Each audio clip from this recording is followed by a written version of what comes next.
നടക്കുന്നത്.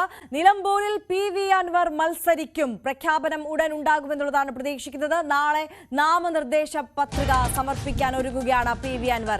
എന്തായാലും മത്സര ചിത്രത്തിലേക്ക് PV അൻവർ കൂടി എത്തുകയാണ്. ശക്തമായ ത്രികോണ പോരാട്ടത്തിലേക്ക് നിലമ്പൂർ ഉപതെരഞ്ഞെടുപ്പ് കടക്കുന്നു. ആ നിർണായകമായ തീരുമാനം, ആ തീരുമാനത്തിലേക്ക് PV അൻവർ എത്തിയിരിക്കുകയാണ്. CV അനുമോദ് നമുക്കൊപ്പം ചേരുകയാണ്. അനുമോദ്, ആ നിർണായകമായ തീരുമാനം, അതിലേക്ക് PV അൻവർ എത്തിയിരിക്കുന്നു.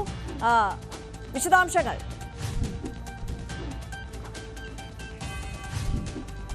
അരേ, ഇന്നലെ തന്നെ മത്സരിക്കാനുള്ള സാധ്യതകൾ മുൻനിർത്തി തന്നെയായിരുന്നു അൻവറിന്റെ വാർത്താ സമ്മേളനം ഉണ്ടായിരുന്നത്. തനിക്ക് മത്സരിക്കാൻ സമ്മർദ്ദമുണ്ടെന്നും തന്റെ പ്രവർത്തകർ മത്സരിക്കാൻ നിർബന്ധിക്കുന്നുണ്ടെന്നും അദ്ദേഹം പറഞ്ഞിരുന്നു. അതിലേക്ക് തന്നെയാണ് ഇപ്പോൾ കാര്യങ്ങൾ എത്തിയിരിക്കുന്നത്. അൻവർ മത്സരിക്കാൻ തയ്യാറായിരിക്കുന്നു. അൻവർ ഇക്കാര്യം ഇന്ന് പ്രഖ്യാപിക്കുമെന്ന് തന്നെയാണ് നമുക്ക് മനസ്സിലാക്കാൻ കഴിയുന്നത്. തൃണമൂൽ കേന്ദ്ര നേതൃത്വത്തിന്റെ അനുമതിയും അൻവറിന് ലഭിച്ചിട്ടുണ്ട്. അൻവർ പാർട്ടി ചിഹ്നത്തിലാകും നിലമ്പൂരിൽ മത്സരിക്കുക എന്നാണ് നമുക്ക് അറിയാൻ കഴിയുന്ന വിവരം. സ്വതന്ത്രനായിട്ടായിരിക്കില്ല, പാർട്ടി ചിഹ്നത്തിലായിരിക്കും മത്സരിക്കുക. ഡെറിക് ഒബ്രിയൻ അടക്കമുള്ള മുതിർന്ന നേതാക്കൾ ഒരുപക്ഷേ ഈ ദിവസങ്ങളിൽ കേരളത്തിലേക്ക് എത്തുമെന്നും വിവരം ലഭിച്ചിട്ടുണ്ട്. കഴിഞ്ഞ ദിവസം രാത്രി വരെ കോൺഗ്രസ് നേതൃത്വത്തിലുള്ള അനുനയ ചർച്ചകൾ പുരോഗമിക്കുന്നുണ്ടായിരുന്നു. അത്തരത്തിലുള്ള നീക്കങ്ങൾ നടക്കുന്നു. രാഹുൽ മാങ്കൂട്ടത്തിലൊക്കെ അൻവറിനെ കണ്ടതിൻ്റെ ദൃശ്യങ്ങളൊക്കെ പുറത്തു വന്നിരുന്നു. ഒരു തരത്തിലും പക്ഷേ അൻവർ അയയുന്നില്ല എന്ന നിലപാടിൽ തന്നെയാണ്. ഒരുപക്ഷേ മറ്റൊരു സാധ്യത കൂടി ഇതിൽ പരിഗണിക്കേണ്ടതുണ്ട്. അൻവർ അത്തരത്തിൽ നാമനിർദ്ദേശ പത്രിക സമർപ്പിച്ച് പിൻവലിക്കുന്ന സമയം വരേക്കും അൻവറിന് ഈ സമ്മർദ്ദം തുടരാൻ സാധിക്കും. അൻവറിന് നാളെ മാത്രമാണ് നാമനിർദ്ദേശ പത്രികയുള്ള അവസാന ദിവസം നാളെയാണ്. അപ്പോൾ നാളേക്കുള്ളിൽ സമർപ്പിച്ചു കഴിഞ്ഞാൽ അത് പിൻവലിക്കാവുന്ന സമയം വരേക്ക് കൂടി അൻവറിന് ഈ ഒരു സമ്മർദ്ദം ചെലുത്തുവാനും അത് തുടരുവാനും സാധിക്കുന്ന ഒരു സാഹചര്യം കൂടിയുണ്ട്. ആ ഒരു ഘട്ടത്തിൽ നാമനിർദ്ദേശ പത്രിക സമർപ്പിക്കുകയാണ് അൻവറിൻ്റെ മുൻപിൽ ഇനിയുള്ള ഏറ്റവും പ്രധാനപ്പെട്ട ഒരു കാര്യം. അത് അൻവർ തീരുമാനിച്ചിട്ടുണ്ട്. അൻവർ അത്തരത്തിൽ തന്നെയാണ് മുന്നോട്ട് പോകുന്നത്. ഇത് പിൻവലിക്കുമോ ഇല്ലയോ എന്നുള്ള കാര്യത്തിൽ അതൊക്കെ പിന്നീട് തന്നെ അറിയേണ്ട കാര്യങ്ങളാണ്. പക്ഷേ അദ്ദേഹം മത്സരിക്കും, നാമനിർദ്ദേശ പത്രിക സമർപ്പിക്കും എന്ന സുപ്രധാന വിവരമാണ് നമുക്ക് ലഭിച്ചിരിക്കുന്നത്. അതെ, PV അൻവർ മത്സര രംഗത്തേക്ക് എത്തുന്നു എന്നുള്ള നിർണായക തീരുമാനം എടുത്തിരിക്കുന്നു എന്നുള്ളതാണ് നമുക്ക് ഈ ഘട്ടത്തിൽ ലഭിക്കുന്ന വിവരം. നാളെ നാമനിർദ്ദേശ പത്രിക നൽകും എന്നുള്ളതാണ് ഇപ്പോൾ അറിയാൻ കഴിയുന്നത്. സ്വതന്ത്രനായല്ല, TMCയുടെ ഔദ്യോഗിക സ്ഥാനാർത്ഥിയായി തന്നെ പാർട്ടി ചിഹ്നത്തിൽ PV അൻവർ മത്സരിക്കുകയാണ്. CV അനുമോദ് നേരത്തെ സൂചിപ്പിച്ചതുപോലെ തന്നെ നിലമ്പൂരിന്റെ മത്സര ചിത്രം തന്നെ ഇതോടെ മാറിയിരിക്കുകയാണ്. ശക്തമായ ത്രികോണ പോരാട്ടത്തിലേക്ക് കാര്യങ്ങൾ നീങ്ങുന്നു.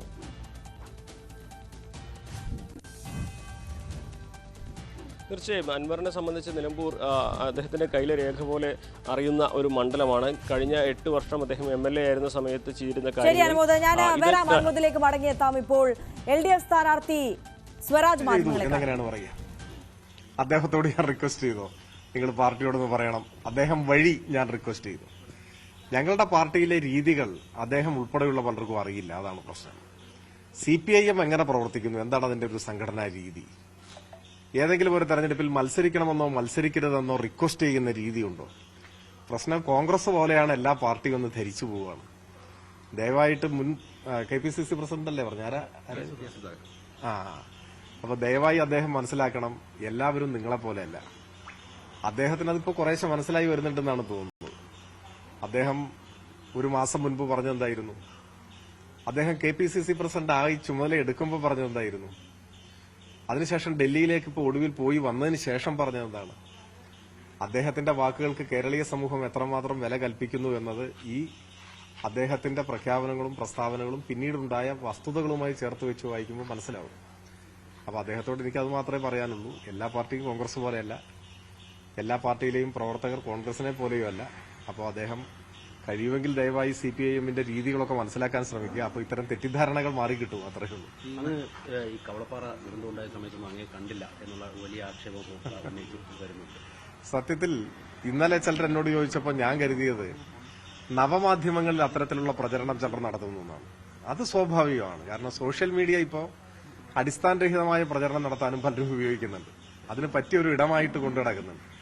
അതിൽ വ്യാജ ഐഡിയകൾ, അത്തരത്തിലുള്ള ഐഡിയകളിലൂടെയുള്ള പ്രചരണം, അതെന്തും പറയാവുന്നൊരു സ്ഥലമായി മാറി. അതിനൊന്നും നമുക്ക് മറുപടി പറയേണ്ട കാര്യമില്ല. സത്യത്തിൽ അവഗണിച്ച് തള്ളാവുന്നേ ഉള്ളൂ. പക്ഷെ പിന്നെയാണ് ഞാൻ മനസ്സിലാക്കിയത്, അത് ഞെട്ടിപ്പോയി. ഇവിടുത്തെ മുൻ MLA അങ്ങനെ ഒരു പ്രയോഗം നടത്തിയിരിക്കുന്നു. പ്രളയ സമയത്ത് കണ്ടില്ല എന്ന് പറഞ്ഞു. അത് സത്യത്തിൽ ഞെട്ടലുളവാക്കി. ഇപ്പോൾ നടക്കുന്ന രാഷ്ട്രീയ വിവാദങ്ങളിലും വിമർശനങ്ങളിലുമൊക്കെ മറുപടി നൽകുകയായിരുന്നു LDF സ്ഥാനാർത്ഥി M സ്വരാജ്. നമുക്ക് ഒരിക്കൽ കൂടി CV അനുമോദിലേക്ക് എത്താം. അനുമോദ്, നമ്മൾ പറഞ്ഞു നിർത്തിയത് ശക്തമായ ത്രികോണ പോരാട്ടത്തിലേക്ക് കാര്യങ്ങൾ നീങ്ങിയിരിക്കുന്നു നിലമ്പൂരിൽ എന്നുള്ളതാണ്. തുടരാം. തീർച്ചയായും അൻവർ ഇന്നലെ വാർത്താ സമ്മേളനത്തിൽ പറഞ്ഞത് തന്നെ നിലമ്പൂർ മണ്ഡലത്തിന് വേണ്ടി താൻ എന്തെല്ലാം കാര്യങ്ങൾ ചെയ്തു, മണ്ഡലത്തിൽ പ്രളയമുണ്ടായപ്പോഴും മറ്റ് പ്രതിസന്ധികളുണ്ടായപ്പോഴും എന്തെല്ലാം കാര്യങ്ങൾ ചെയ്തു എന്ന തരത്തിൽ താൻ ചെയ്ത കാര്യങ്ങൾ നിലമ്പൂരിലെ വോട്ടർമാരെ ഓർമ്മിപ്പിക്കുന്ന തരത്തിലായിരുന്നു അദ്ദേഹത്തിൻ്റെ വാർത്താ സമ്മേളനം. അതിലുപരി ഈ ഒരു രാഷ്ട്രീയ പ്രവർത്തനത്തിൽ ഇറങ്ങി താൻ എങ്ങനെ ദരിദ്രനായി തൻ്റെ കൈവശം എങ്ങനെ കാശില്ലാതെയായി എന്ന് പറയുന്നത്, അതായത് പൊതുപ്രവർത്തനം ഇറങ്ങിയിട്ടാണ് താൻ ഇങ്ങനെ ഒരു അവസ്ഥയിൽ എത്തിയത് എന്ന് അദ്ദേഹം പറയുമ്പോൾ തീർച്ചയായും മണ്ഡലത്തിലെ വോട്ടർമാരെ അത് ഒരു തരത്തിൽ സ്വാധീനിക്കാനുള്ള ഒരു ഉദ്യമത്തിൻ്റെ ഭാഗമായിട്ട് തന്നെ വേണം അദ്ദേഹത്തിന് വൈകാരികമായിട്ടുള്ള വാർത്താ സമ്മേളനം കാണുവാൻ.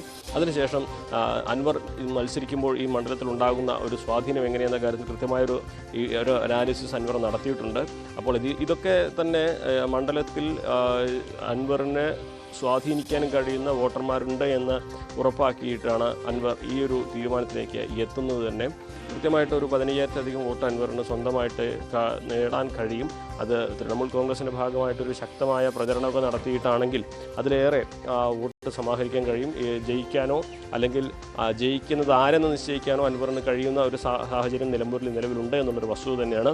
അത് ഏറ്റവും കൂടുതൽ ഭീഷണിയാവുന്നത് UDF തന്നെയാണ് എന്നതുകൊണ്ടാണ് UDF ഇക്കാര്യത്തിൽ കൂടുതൽ അങ്കലാപ്പ് പ്രകടിപ്പിക്കുന്നതും പരസ്യമായിട്ടില്ലെങ്കിലും രഹസ്യമായിട്ട് അവർ അംഗീകരിക്കുന്ന ഒരു കാര്യവുമാണ്.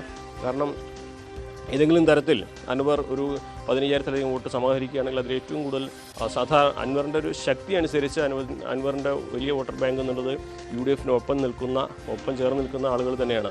2 തവണ അദ്ദേഹം നിലമ്പൂരിൽ ജയിച്ചപ്പോഴും ഇടതുപക്ഷ വോട്ടുകൾ ചോരാതിരിക്കുകയും വലതുപക്ഷത്തു നിന്നും അൻവർ വോട്ടുകൾ സമാഹരിക്കുകയും ചെയ്തുകൊണ്ടാണ് അൻവറിന് വിജയിക്കാൻ സാധിച്ചത് എന്നുള്ളൊരു വസ്തുതയാണ്. അതേ രീതിയിൽ തന്നെ ഇത്തവണയും കാര്യങ്ങൾ മുന്നോട്ട് പോയി കഴിഞ്ഞാൽ UDF അത് അഭിമാന പോരാട്ടത്തിൽ വലിയ തിരിച്ചടി ഉണ്ടാക്കും. LDF അത് ആശ്വാസകരമാവുന്ന വിജയമാവുകയും ചെയ്യും. അപ്പോൾ ഇത്തരത്തിൽ അൻവറിനെ സംബന്ധിച്ച് പിണറായിക്കെതിരെയുള്ള പോരാട്ടം എന്ന് പ്രഖ്യാപനം നടത്തി MLA സ്ഥാനം വരെ രാജിവെച്ച് മത്സരത്തിന് ഇറങ്ങുമ്പോൾ ഇങ്ങനെ ഒരു രാഷ്ട്രീയ പ്രതിസന്ധി നേരിടുമെന്ന് അൻവർ ഒരിക്കലും പ്രതീക്ഷിച്ചിട്ടില്ല എന്ന് തന്നെയാണ് ഈ ഘട്ടത്തിൽ നമുക്ക് കരുതേണ്ടത്. ഇപ്പോൾ നടത്തുന്ന ശ്രമങ്ങളൊക്കെ അദ്ദേഹം രാഷ്ട്രീയമായിട്ടുള്ള അടുത്ത ഘട്ടത്തിലേക്കുള്ള ഒരു അടുത്ത സ്റ്റെപ്പ് വയ്ക്കാനുള്ള നടപടികളുടെ ഭാഗമായിട്ട് തന്നെയാണ്. അതുകൊണ്ട് തന്നെ നിലവിൽ അൻവർ മത്സരിക്കും. അത് മണ്ഡലത്തിൽ വലിയ സ്വാധീനം ഉണ്ടാക്കുമെന്ന് അൻവർ വ്യക്തമാക്കുന്നുണ്ട്. പക്ഷേ അത് നാമനിർദ്ദേശ പത്രിക പിൻവലിക്കാനുള്ള അവസാന ദിവസം വരേക്കും അതൊരു രാഷ്ട്രീയ സമ്മർദ്ദ തന്ത്രമായിട്ടും അൻവർ പയറ്റുമെന്നും വ്യക്തമാണ്. തീർച്ചയായും CV അനുമോദാണ് വിവരങ്ങൾ നൽകിയത്. എന്തായാലും മത്സര ചിത്രത്തിലേക്ക് PV അൻവർ കൂടി എത്തുന്നു എന്നുള്ളതാണ്. ശക്തമായ ത്രികോണ പോരാട്ടത്തിലേക്ക് നിലമ്പൂർ ഉപതെരഞ്ഞെടുപ്പ് കടക്കുന്നു. PV അൻവർ TMC സ്ഥാനാർത്ഥിയായി ചിഹ്നത്തിൽ മത്സരിക്കുന്നു എന്നുള്ളതാണ് ഈ ഘട്ടത്തിൽ നമുക്ക് ലഭ്യമാകുന്ന വിവരം. നാളെ നാമനിർദ്ദേശ പത്രിക സമർപ്പിക്കും എന്നുള്ളതാണ് അറിയാൻ കഴിയുന്നത്. എന്തായാലും 10 മണിക്ക് അൻവർ മാധ്യമങ്ങളെ കാണുന്നുണ്ട്. ഈ സ്ഥാനാർത്ഥിത്വം പ്രഖ്യാപിക്കുമോ എന്നുള്ളതാണ് കാത്തിരുന്ന് കാണേണ്ടത്.